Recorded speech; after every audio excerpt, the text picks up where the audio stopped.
Hello, and welcome to Cvtv Broadcasting. My name is Vinan. And I'm Gino. Today is Thursday, October 7th. Let's go to Chris with our first news story. Hungary was in a state of emergency after a toxic mud spill swamped 7 villages, killing 4 people and injuring 120 in what officials said was the country's worst ever chemical accident. The 8 that were injured were in a serious condition, and 6 people were missing after the walls of a reservoir of waste at an aluminum plant broke on Monday afternoon, and officials feared the death toll could rise. The sludge left a path of devastation in its aftermath, destroying all vegetation other than trees, seeping into houses, and leaving residents asking when they could return. The 6.5-foot tide of mud overturned cars, swept away possessions, and raised fears that pollution from it could reach the Danube River. Interior Minister Sandor Pinter insisted there was no threat so far to drinking water in the area, but warned against eating homegrown produce from the region for the time being. It's an ecological catastrophe, said Environment State Secretary Zoltan Isles, who visited the area Tuesday, describing it as the worst chemical accident in the country ever. Last Sunday, the body of Rigoberto Urelas was found beneath a Tujunga Canyon bridge. The coroner deemed his death as being the result of a suicide. When family members were questioned, they expressed that Urelas was upset about the recent teacher ratings created by the Los Angeles Times. He had been ranked slightly below average, which proved fatal. The tragedy of the matter is that Urelas was an exemplary teacher who took time to tutor students, meet with students' families, and pull students away from gangs. He was well known at Miramonte Elementary, where he was loved by his students. Psychologists have concluded that underlying issues must have led to Urelas' suicide and could not have been the result of a single ranking.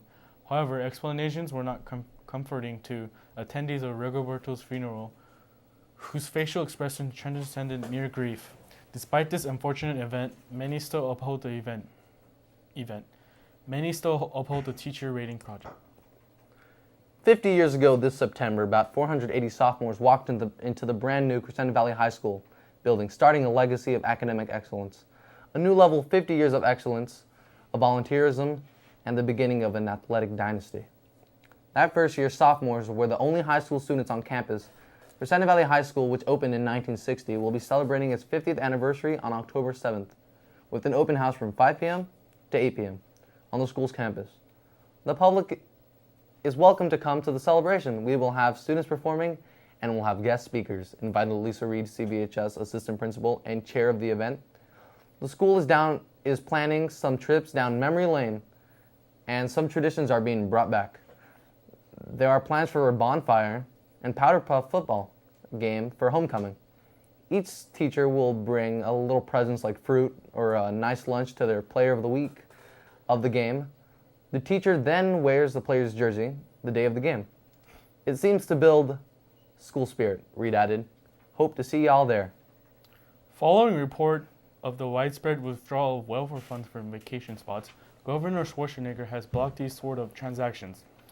Electronic benefit transfer cards issued by the U.S. government are intended to be used to clothe and feed the needy. Instead, fraudulent use occurs frequently and is often ignored. The use of such cards on cruise ships and casinos is clearly not the intended purpose. However, there are never before a forceful denial of these transactions, as there is now. Customers who attempt to use EBT cards at these locations will have their transactions declined immediately. However, the welfare system does not protect against other widespread fraud. For example, a California resident vacationing in Maui could use their EBT card easily without worries of suspicion. Many believe that this new finding should prompt the government to reform their welfare system. Now, we'll go to the sports announcement. Last week, the Falcons and the Spartans of La Cañada faced off in a football game. The last time the Spartans beat the Falcons was during the 2006 season. However, despite the Falcons' flawless record against the Spartans, no game is ever decided by previous contest, and this match was expected to be a tough fight. Because of the death of a long-time CVH football coach, Gordon Warnock, the atmosphere at the beginning of the game at Moise Field was very somber. In the first quarter, both teams were tied at 7 apiece, and the game was beginning to heat up. After the second quarter, the score became 21-20 in favor of the Falcons. Thanks to one of the fastest drives of the night by Lee, by the fourth quarter, the score was still pretty close, 34-38 Falcons. But the Falcons' defense stopped a last-minute run by the Spartans to end the game. Go CV. And lastly, this past weekend, The Social Network grossed $23 million at the box office.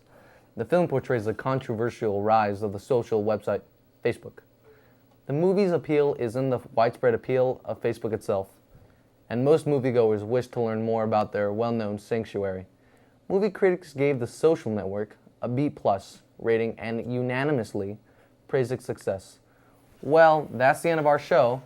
Thanks for tuning in. And we'll see you next week. Yeah.